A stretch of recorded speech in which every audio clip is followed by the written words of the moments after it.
how the fuck do I know whether this is just something in my spirit or whether it's something also in my body? Because all Therians, I prefer animal soul people. I do, or shifters. You know, if it's physical, all of us, whether we have the gift to potentially shift or not, we all feel a desperate need to be free out in nature. We all feel a desperate need to, connect to our animal side. We all have, to one gradient or another, we all have some animal mannerisms and things that we do, and maybe even some instincts. The way our thought process is different. We have, if it's a predator, you have instinct to chase things. You know what I'm saying? So it's just like you are different. You have to work really hard at being human because it doesn't come natural to you. Either way. So the only thing that's different about someone who can shift physically is that typically, even at birth, even as a human, even in solid 100% human form, you've got something physiology-wise a bit different about you. Typically that involves heightened senses of some sort. And I'm going to actually break down each individual heightened sense things that I have and show you just how different it is from a ordinary normal human. It's not superhuman or anything, but it's different enough to know that you're different. And for a long time, I did not realize that other people didn't hear what I heard, didn't smell what I smelled, couldn't see in the dark. I didn't understand, when people were standing what I thought was pretty close to me, and that they should be able to hear me, and their back turned, and I thought they were just ignoring me when they legit could not hear me. It's things like that that you realize, okay, these people aren't deaf, they had their ears checked, they're not deaf. And you're thinking, well, they should hear 5 times beyond the distance between them and me. Why don't they hear me? It's things like that. So I'm going to legit give you examples and things and show you physically the difference so that you can kind of point out, okay, what does someone with these heightened senses, just how heightened are they in a human form? Because like I said, it's not miraculous, but it's substantial enough. And really, since you're born with it, and you carry it with you always, it's not something that you have to shift into. It's just part of you. It's, like I said, just altered physiology. You may look 100% human, but you've got different physiology. And it even goes into what you're able to consume, okay? If your species is a 100% carnivore, you might get nutrient deprived if you don't eat enough meat, especially red meat. And vice versa, if it's 100% herbivore, you might get nutrient deprived if you don't eat enough vegetables and things. So it goes both ways. And it's not always like a good thing. It's sometimes something that hinders you, So it's just, it's things that, honestly, you should have some idea just by knowing, growing up as a child, you just have some idea whether or not you have any heightened senses. I have never met a Therian/animal soul person that,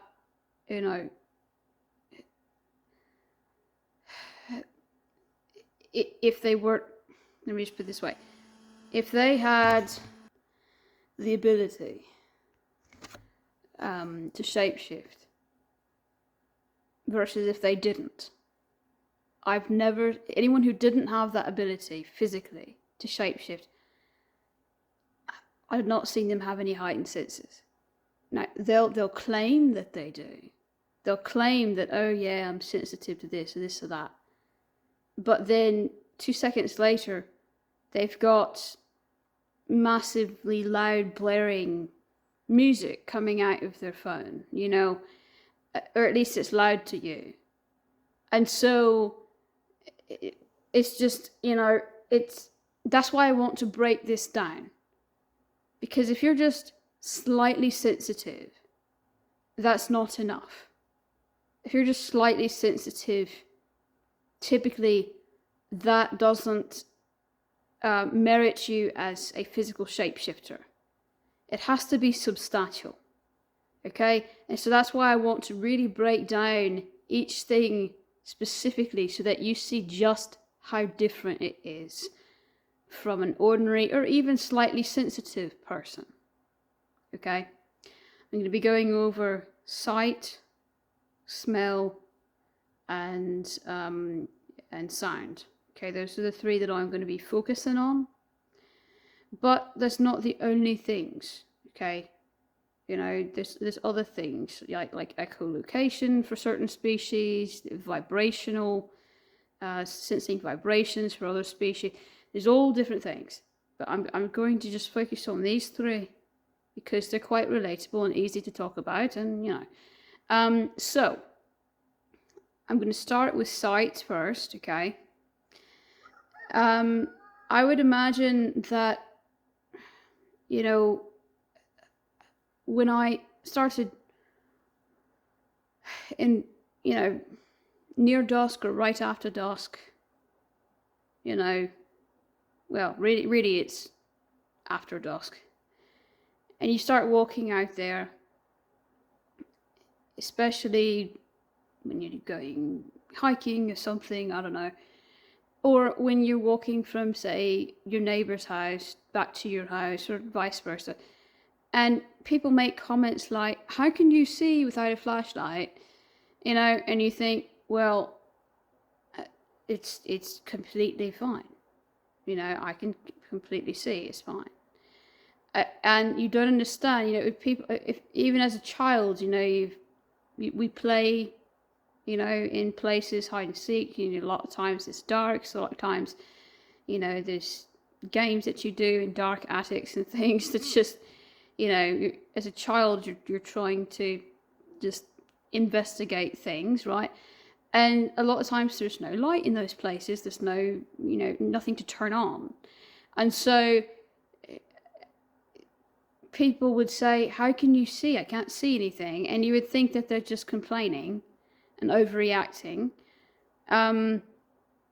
It's amazing to me because initially I just thought that I was sensitive to bright light.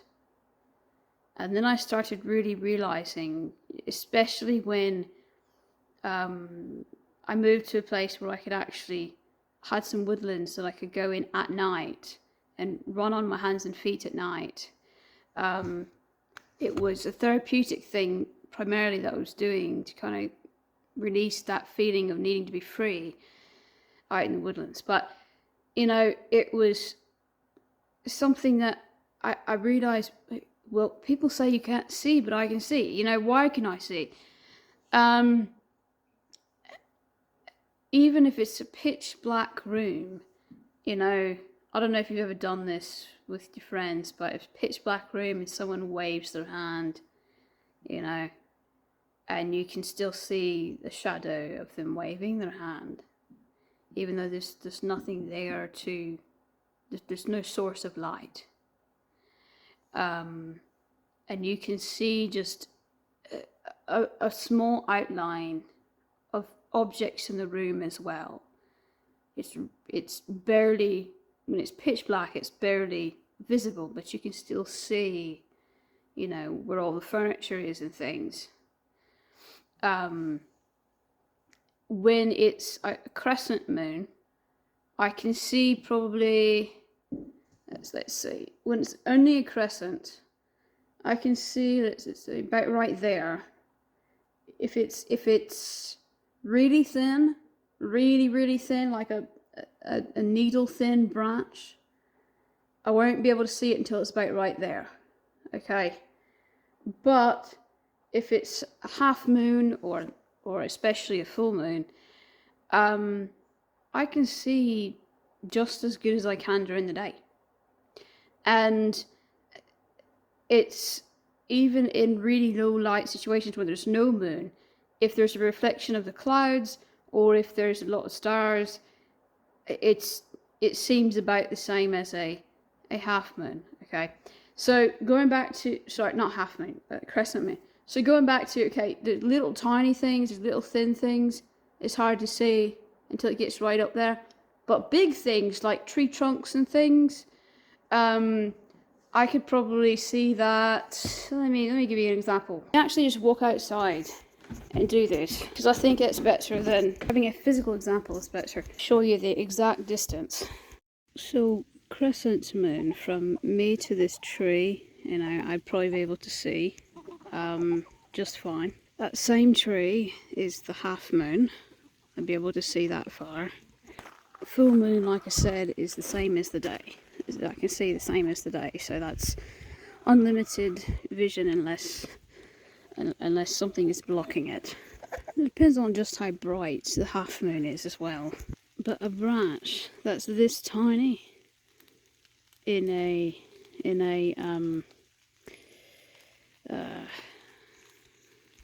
crescent moon, a branch that's that small in a crescent, I wouldn't be able to see it until it's like right there, right in front of my face. Okay, something a little bigger, like this branch, I could probably see about that far away. But something this tiny, I'd have to be almost right at it. Everything that you see here, all the bigger trees that you see here, I could see that in a crescent. Okay, especially those. I could see anything big like that, but when you get into like that small branch right there in a crescent, especially a weak crescent or a moonless sky, I probably couldn't see that. You know, zoom in, that's the one I'm talking about. I probably couldn't see that. So let's go now example of hearing. Okay, let's take that tree right there. Okay, this is the distance I find that most normal humans can hear a normal volume to speaking a voice volume. That is the distance that I think, you know, most normal humans, you know, it's you know, about yay that they can hear. Let me show you how far away I can hear someone talking and still understand the words. You can't really see it, so I'm just gonna walk until we get to the tree. That's what I'm gonna do. I'm just gonna keep walking until we get there. Okay. This is just people talking at a regular volume. Right. Okay, so now you can start to see the tree.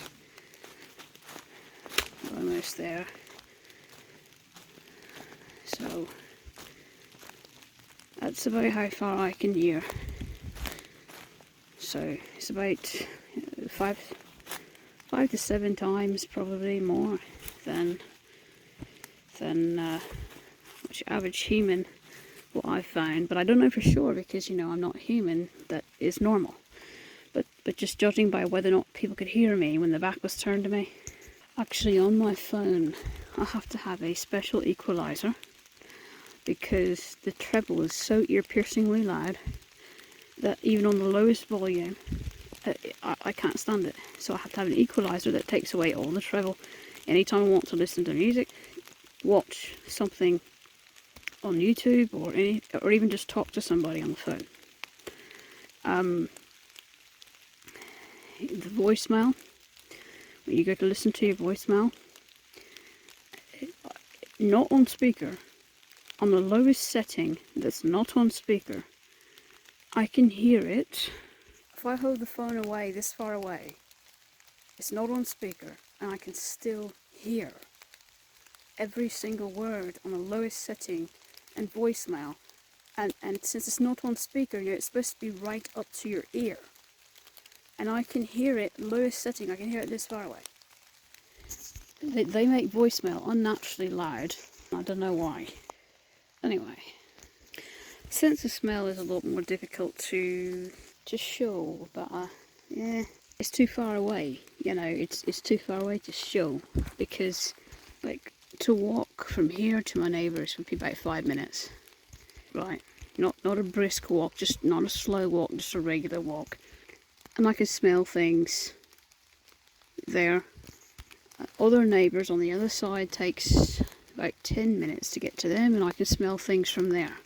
There's a time where they were chopping down trees, and especially if the wind blows the right way, I can smell it walking distance, probably up to about 20 minutes away. Well, no, probably 15. I don't want to get over. I'm going to say 15 to be safe. But that's only if the wind blows the right way.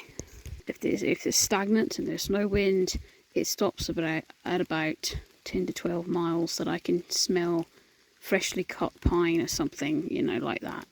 That's somebody, and it smells like it's right there. I mean, it smells like, probably to a normal human, it smells like it's right there from me to that tree. And it's actually walking distance about 10 minutes away. With scent, I've noticed that with scent, if it's a strong odour like that, it doesn't lose its potency. If it's a weak odour, really weak odour, then that definitely doesn't travel as far. But if it's strong odour like that, like fresh cut pine, I can smell it, pretty far away. This is probably a little TMI, but if the only thing I had been meat-wise, if the only thing meat-wise I'd been eating is beef, I can smell it in my urine. The same thing if I've only been eating chicken, I can smell it in my urine. I don't sniff my urine, okay? I'm just sitting on the loo, and you have to breathe. It's not like you can hold your breath, you have to breathe. I can smell certain infections and chronic illnesses as well in the chickens. Like, I know even a lot of times before they start showing signs, I know if somebody has fatty liver issues. I can smell it. I can smell it on them. Not even, the manure or anything. Just I can smell it on them. I can smell liver, either weak liver or liver failure on them, and I can smell it before it becomes a problem, usually. So I can say, okay, time to cut off the cookies because you guys are getting a little too unhealthy. Chickens are really susceptible if you give them a little too much, just a tiny bit too much fat or protein. Adult chickens can actually get pretty, especially laying breeds, it's most of what we have, can get pretty susceptible to that, because their natural diet, that's not what their stomachs are designed for. Their stomachs are designed for a low protein, high fiber diet. So, even sometimes in summertime, if they eat too many bugs in one day, that could do it, because it's a lot of protein. If you got the regular amount of food plus too many bugs, especially with our older chickens. So actually it's a problem that goes unnoticed a lot, and people don't know why, they get sick or whatever, and it's like the predominant leading cause of death in laying hens, and no one realizes just how common it is. It's something you always, as a owner of a flock like this, you always have to monitor. Anyone has to monitor it, and I can smell it a few days before they start to show actual symptoms, and a lot of the time that saves them from any trouble. So probably TMI, but yeah, I can smell certain certain things like that, and like I said, also certain infection type things. Can smell a lot of, if somebody's got a, maybe not cancer or something, but if somebody's got a infection of some kind, other people can't smell it. It's not obvious. It's not something that's like putrid, but it's something that maybe somebody's taking antibiotics for or something. Sometimes I can smell it. I can smell a lot of GI things, unfortunately, that no one else can smell. Like if someone has, a failing GI tract, I can smell it on them, even if they're not breathing, in my face, I can smell it on them. If someone's been smoking cigarettes, I can smell it months after the cigarette has been put out. I can smell it months. Just one ciggy. I can smell the place that it was smoked months later, because that has a really lingering smell. But if you're going to talk about maybe raw meat that is on the edge, we've all done that before. We've all, said, oh, this smells fine, and then you go to eat it and then you get sick. Well, I've been able to identify certain different things with raw meat. People say, oh, it smells bad, but they don't really, they're not able to smell things that are on the edge like that. So what I can smell is several different things. I can tell the difference between something that has a fungal, it kind of smells musty, versus a more so bacterial that smells a bit more acidic. Other people will sniff it and they'll say, that smells just fine. What are you talking about? And then what do you know? They eat it and they get sick. Sometimes I'm guilty of saying, I smell something odd here, but I'm going to eat it anyway because I'm hungry. I'm guilty of that, but I at least smell it. And I know my nose never lies to me. Whether or not I listen to it is my business, but, at least I know. Sadly, when something dies, I can smell the difference between whether it's a dead deer, whether it's a dead raccoon, whether it's a dead rat/mouse or something that's in the small rodent family. They have different smells, unfortunately, they just do. You've been out in the woods long enough, you just run across things and you're able to identify. Once you can teach yourself what the scent is, then your brain is like, okay, I know what that is.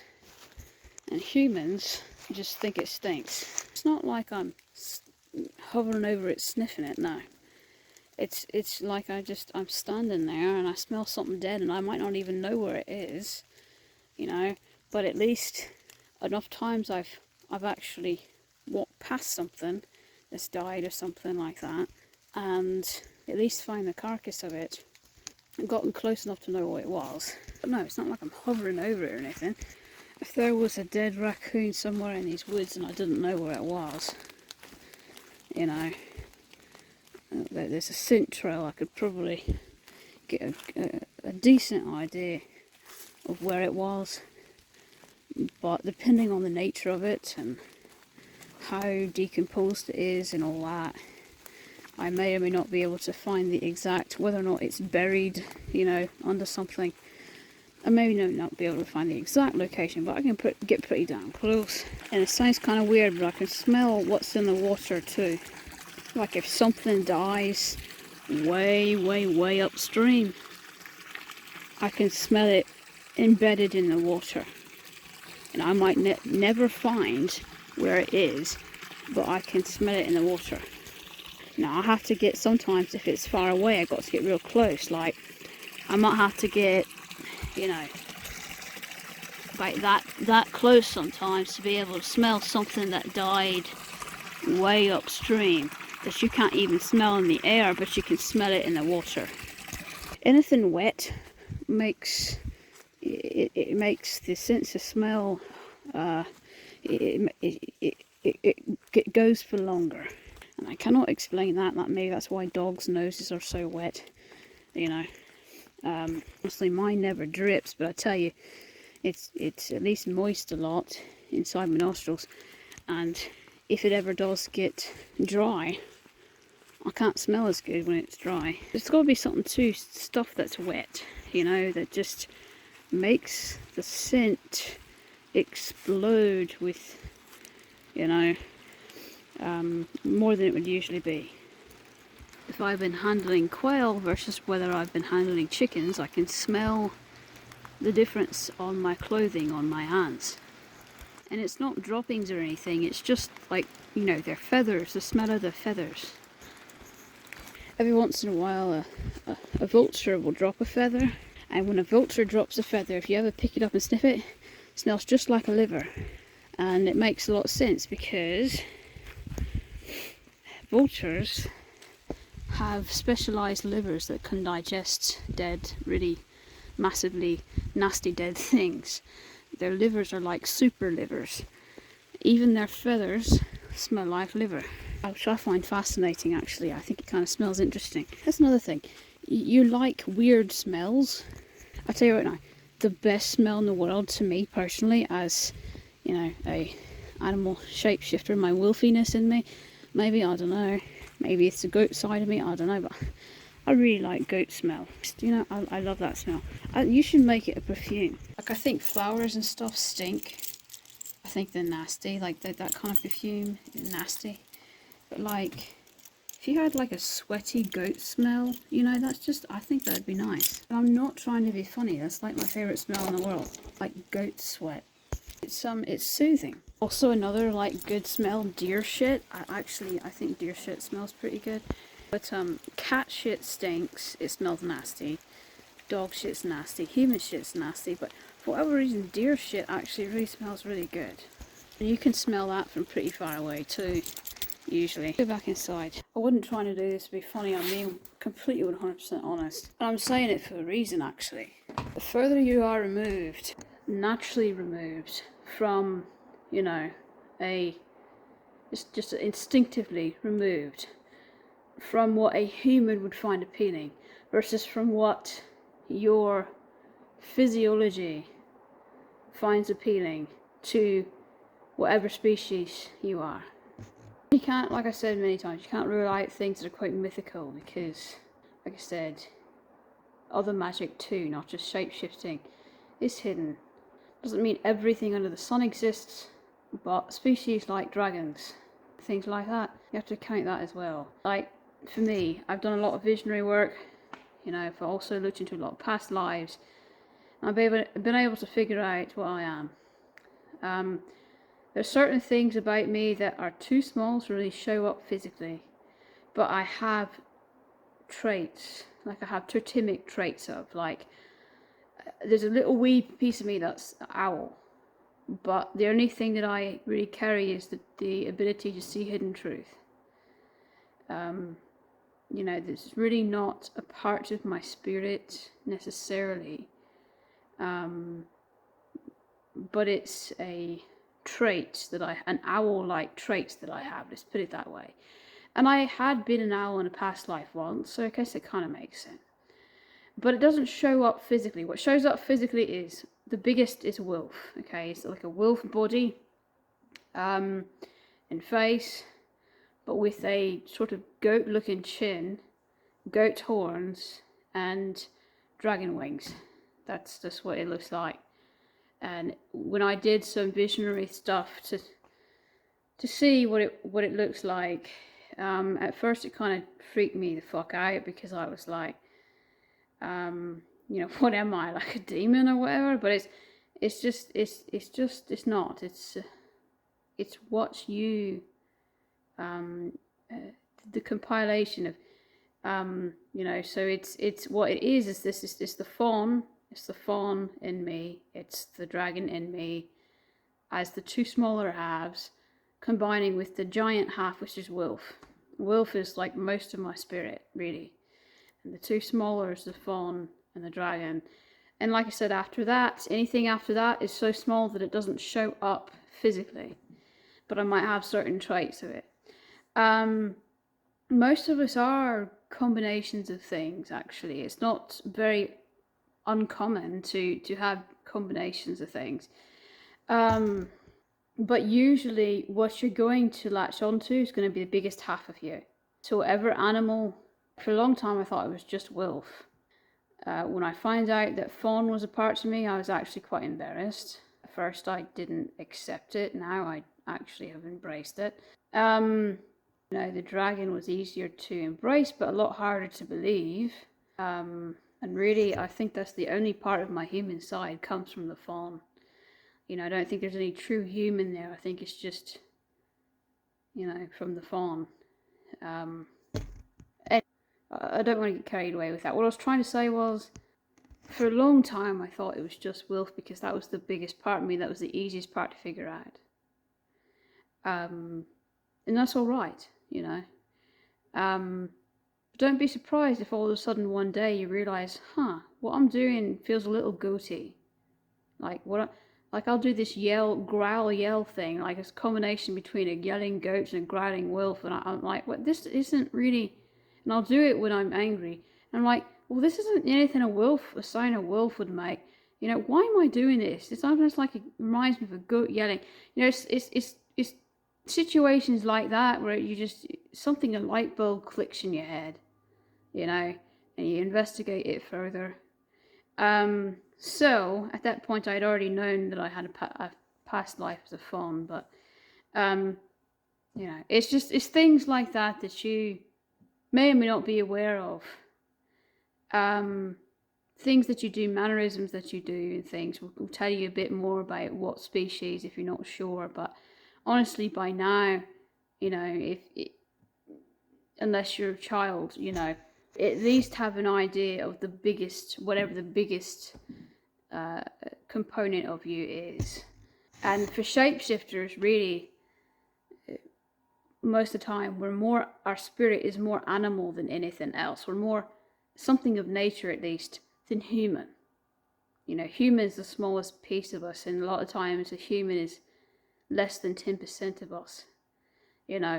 So someone who's just an animal soul, that might be true as well, but what I find is typically they've got more percent in them that's human, and they most definitely don't have any of these heightened senses that I talk about. So really the biggest, I'd say, thing to decipher is whether or not you've got any kind of different physiology in you, because that's a physical sign that you're physically different already, even in human form. That is highly plausible that you have potential to shapeshift. It doesn't mean that you're ready to shapeshift. It just means that had you be balanced and strong, you could potentially. That's all it means. Okay, so don't want you to get carried away with that. That doesn't mean that just because you have these heightened senses that you're ready. No. Okay, like I said, you've got to be mind, body, soul balanced and strong. Or your chakra's got to be in order, like I said, the train on the tracks.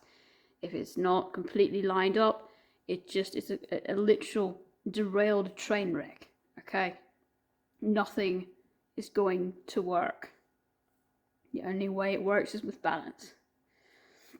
In fact, like I've said in many of the other things, if you become unbalanced, especially for reasons of ill intent, sinister reasons, selfish reasons, reasons that is a personality flaw, a flaw of your spirit, you start becoming heartless, that's actually the main reason why I see people who have lost the ability to shapeshift permanently. They are living as humans, sometimes it's like a punishment from a past life, and they're given this human life to be maybe tested to see whether or not they can ever change back to being good again, but most of the time they fail, and so their spirit has residual left over from an animal, but they cannot ever physically shapeshift because guess what? They are literally robbed of it. The universe rips it away forever.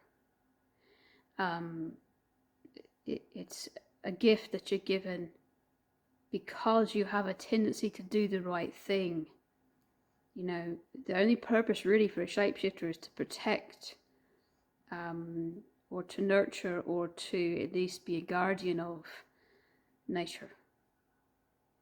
You know, it's not, you know, just for fun. It's, you know, to give somebody that merit that has ill intent with it. You can imagine what horrid things they could do with it, how they could use it for wrong. And so it's kind of just goes against the laws of the universe. Any kind of really strong magic like this, just you cannot do if you're evil. I mean, that's why people keep saying that magic from people who are evil is weak. It is weak, because any day someone of ill intent is going to be outmatched by someone of pure intent, whether or not the shapeshifters is, regardless. You know, it's just, the magic is just a law of the universe. It's a lot stronger when you're of pure intent, because you're given a lot of traits, gifts and things. You're given raw energy, raw strength as well, that someone who is evil just simply doesn't have. It's a fact. People who are evil also have immense chakra issues, and you'll find that they a lot of times end up getting cancer, chronic illnesses later on in life, especially because of simply their chakras and nothing else. It's not even a real threefold, it's just their chakras. So yeah, it's unlike what people assume a lot of times. It's actually the opposite. You legit cannot do this unless you're pure intent. This if you try to do it with malice, you'll die in the process. I mean, I'm not, you know, just saying that. I'm being honest and serious. It's just the way the universe turns. I can't really explain it. So, now you have a better idea of exactly what I mean by heightened senses, and the difference between someone who is just a animal soul or Therian versus someone who has the physical ability to shapeshift. I hope that this is, doing these longer videos like this is helpful to somebody. I had refrained from doing it in the past because I thought maybe it was too long, and that someone with ADHD myself can understand, you know, when things are too long. But I just think that sometimes it gives you a bit greater, fuller picture. And so I'm going to start trying to do some of these longer videos, and if you don't like it, fine, you can watch the shorter ones that only give you in general information, you know, just what you need to know in general. And if you do like it, then it's here for you to utilize. So something new I'm trying.